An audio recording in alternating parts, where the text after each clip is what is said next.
there was a story 10 days ago that said this is the worst April for the stock market since the Great Depression. 10 days later, the NASDAQ is now up on the month of April.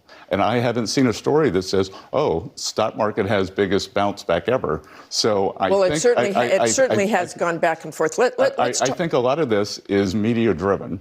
That's Treasury Secretary Scott Bessent absolutely schooling ABC News' Martha Raddatz, who, for reasons still unclear, decided to try her hand at stock market analysis, only to be humiliated on national television. Welcome to Nerk News, I'm Nerkish, and it looks like establishment media is still pretending that they have any credibility left when it comes to speaking about the economy. Here's Martha Raddatz, who's still trying to push the tired narrative that the markets are collapsing under President Trump. Unfortunately for her, Scott Bessent brought the receipts and gave her a polite but public correction she won't soon forget. For the very first time, the president's polling numbers on the economy are underwater, with 53% saying it has gotten worse under President Trump, with 72% of those in our poll saying it is very or somewhat likely that his economic policies will cause a recession. Your reaction? Oh, well, Martha, I haven't seen the polls, and for the past 35 years, my business was analyzing data, so I think we've probably got to dig down in those. But what I do know is that Americans are behaving very different than what the surveys say. So the surveys may say that, but consumers are still spending. So I prefer to look at what Americans are doing rather than how they're answering pollsters. And it doesn't worry you, the poll numbers that you have seen? When I start seeing data to the contrary, then we can look at that. But, again, these poll numbers, and also, when I look at some of the things that are being published. It never seems to fail. These people think the American public are too dumb to remember what happened 2 weeks ago. I mean, Raddatz opened this up by parroting the usual legacy media fear tactic whenever a Republican is in office about a looming Great Depression. But what she conveniently forgot to mention, and what Bessent reminded her of, is that the NASDAQ has already recovered and finished the month higher than it started. But instead of admitting that she goofed, she doubled down and dismissed it by saying, well, the markets go back and forth. Sure, Martha, the weather changes too, but that doesn't make you a meteorologist. And as Bessent correctly pointed out, this is a typical media-driven narrative, cherry-picking downturns and ignoring bounce-backs, all because it doesn't fit the Trump equals chaos script they've been handed. Let's talk about the Time interview with President Trump. He said that he has made 200 deals on tariffs. 200 deals? Who has he made deals with? Is there actually any deal at this point?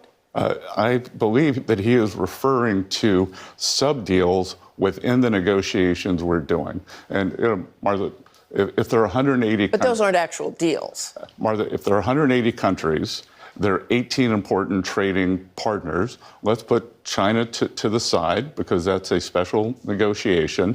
There's 17 important trading partners, and we have a process in place over the next 90 days to negotiate with them. Some of those are moving along very well, especially with the Asian countries.